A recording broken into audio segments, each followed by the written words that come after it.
오늘 함께 나눌 하나님 말씀은 창세기 8장 1절 말씀입니다. 제가 말씀을 읽겠습니다. 하나님께서 노아와 그와 함께 방주에 있던 모든 생물과 모든 가축을 기억하시니라. 아멘. 오늘 말씀은 노아 홍수에 대한 말씀입니다. 우리는 하나님의 노아 홍수 심판을 잘 알고 있습니다. 그러나 하나님은 사람들의 죄를 바로 심판하신 것이 아닙니다.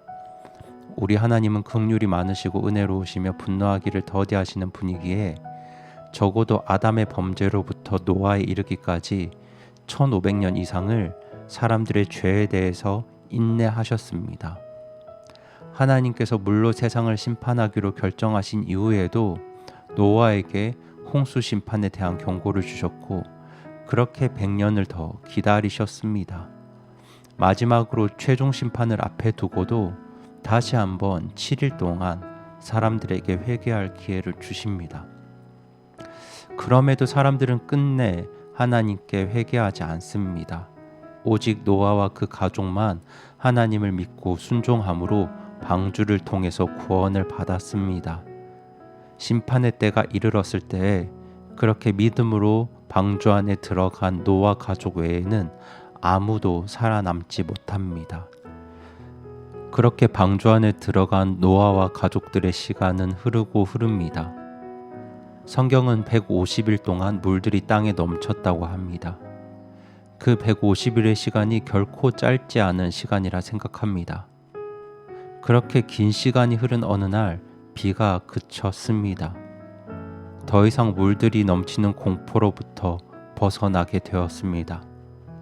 방주 안에 있는 노아와 가족들은 분명히 그 홍수 심판으로부터 구원받는 것에 대한 기쁨과 감사가 있었을 겁니다. 그런데 한편으로는 빗소리가 그친 이후에 그 노아와 가족들은 참 답답했을 것 같습니다. 방주에 내리치는 물소리는 멈췄지만 도무지 바깥 상황을 알 길이 없기 때문입니다. 언제 이 방주로부터 벗어날 수 있을지도 모릅니다. 그냥 물 위에 아무런 기약 없이 두둥실 떠 있는 상황입니다. 그렇게 시간이 또 흐르고 흘러 어느 날은 방주가 어떤 산에 걸린 것 같습니다. 주변을 보니 물 위로 산봉우리 몇 개가 조그맣게 보이지만 그래도 아직 세상은 물로 덮여 있습니다. 하늘로부터 내리는 비가 그친 지는 한참의 시간이 지났지만 언제 이 방주로부터 벗어날 수 있을지 아무도 알지 못하는 정말 답답한 시간들입니다. 어떻게 보면 사람이 미치기에 딱 좋은 상황이기도 합니다. 배 안에서 오랜 시간을 보내는 일은 절대로 쉬운 일이 아니기 때문입니다. 그래서 원형 어선에서 범죄율이 그렇게 높다고 합니다.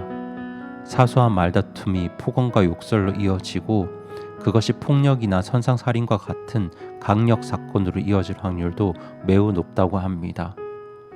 그만큼 오랜 시간 배 안에서 사는 일은 정신적으로 큰 압박과 스트레스가 있기 때문입니다. 노아와 그 가족들의 방주 안에서의 시간은 정말 아무것도 하지 못하고 조그만 공간에 갇힌 채 하나님의 인도를 기다리기만 하는 그런 시간이었습니다. 기약도 없고 눈에 보이는 것이라곤 물밖에 없었습니다. 그래서 노아는 까마귀와 비둘기를 보내어서 당시 땅의 상황을 살피기도 했습니다. 그리고 비둘기가 가져온 올리브 잎사귀를 보면서 땅의 회복을 확인하기도 합니다. 약 1년간 방주 안에서 답답하고 지루한 삶을 이어왔던 노아는 그렇게 땅이 마른 것을 확인합니다. 하지만 노아는 방주 밖으로 나가지 않습니다. 여러분, 노아와 가족들은 1년의 시간을 방주 안에서 보냈습니다. 요즘 해외에 계시다가 한국에 들어오신 분들이 코로나로 2-3주 격리 기간을 가지는데 그 2-3주 격리 기간을 보내는 것도 정말 쉽지 않다고 합니다. 그런데 어떻게 보면 노아와 가족들은 방주 안에서 1년 동안 아무 곳에도 가지 못하고 방주 안에 갇혀 지내는 그런 1년의 격리 기간을 보낸 것입니다. 비둘기를 통해 땅이 마른 것을 확인한 노아의 가족들은 노아에게 이제 밖으로 나가자고 재촉했을지도 모르겠습니다. 아마 노아도 방주를 벗어나서 이제 무트로 내려가고 싶은 마음이 작지 않았을 겁니다. 하지만 노아는 하나님께서 말씀하시기 전까지 행동하지 않습니다. 이제 땅이 마른 것 같으니까 하나님 우리를 방주에서 내보내 주세요, 이렇게 항변하거나 불평하지 않았습니다. 노아는 비둘기를 통해서 땅이 마른 것을 확인했지만 먼저 방주에서 넣으려 하지 않고 하나님께서 방주에서 넣을 것을 명령하신 후에 그제서야 아내와 아이들을 데리고 방주에서 나오게 됩니다. 그렇게 노아는 끝까지 하나님의 명령을 기다렸고 하나님의 명령에 따라 순종했습니다. 그런데 노아가 그렇게 답답하고 기약이 없는 상황에서도 끝까지 주님의 명령을 기다리고 그 명령에 순종할 수 있었던 이유는 바로 오늘 말씀, 하나님께서 노아를 기억하시고 생각하신다는 그 하나님에 대한 믿음 때문입니다. 사실 노아 가족들이 처한 현실적인 정황만 보았을 때 하나님은 노아와 그 가족들을 잊어버리신 것 같습니다. 1년의 시간이 지나도 아무런 변화도 없이 아무런 말씀도 없이 그저 기다려야만 하는 그런 답답한 시간이 계속되고 있었기 때문입니다. 이제 비도 그쳤고 물들도 마른 것 같고 땅으로 나갈 법도 한데 하나님은 아무런 말씀도 없으십니다. 노아는 이렇게 생각할 수도 있었습니다. 하나님께서 우리를 이렇게 방주 안에 가두어 두시고 그냥 우리를 잊어버리신 건 아니실까? 답답해하고 하나님께 항변할 수도 있었습니다. 자기 스스로 방주에서 나가려고 무언가 시도할 수도 있었습니다. 하지만 노아는 그렇게 하지 않았습니다. 노아는 그 답답한 오랜 기다림 속에서도 하나님이 자기를 기억하고 살피신다는 사실을 끝까지 신뢰하면서 하나님의 인도를 기다렸습니다. 노아는 방주에 들어갈 때도 하나님의 말씀에 순종하고 말씀을 기다렸지만 방주에서 내릴 때에도 하나님을 기다리고 하나님 말씀에 순종한 사람이었습니다. 만약 노아가 스스로 판단하고 가족과 동물들을 방주에서 내리게 했더라면 그들이 자칫 다 마르지 않은 무른 땅을 밟고 사고를 당할 수도 있었을 겁니다. 하지만 노아는 하나님의 인도를 기다리고 인내하면서 하나님께서 완벽하게 준비를 마치시고 그에게 나오라고 명령하시기 전까지 기다리고 기다리다가 하나님께서 말씀하실 그때에 방주 밖으로 나아가게 됩니다.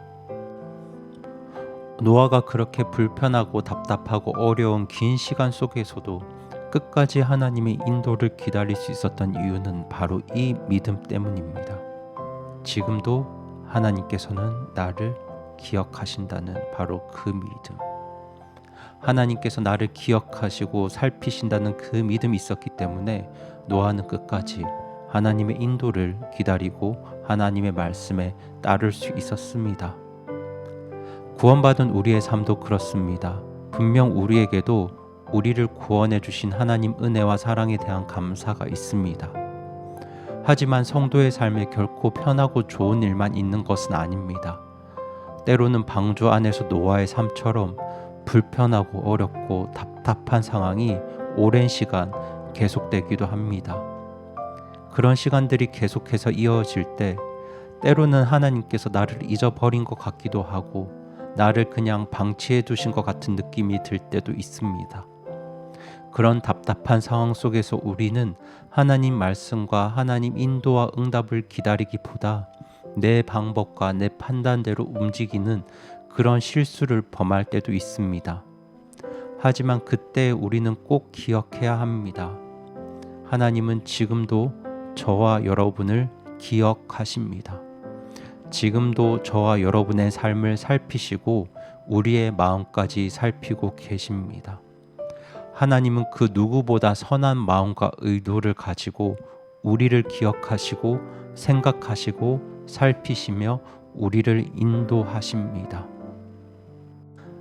말씀을 마무리하며 제가 시편 34편 15절 말씀을 읽어 드리겠습니다. 주의 눈은 의로운 자들 위에 머무르며 그분의 귀는 그들의 부르짖음에 열려 있도다. 이 말씀처럼 하나님의 눈은 지금 우리들 위에 머물러 있습니다.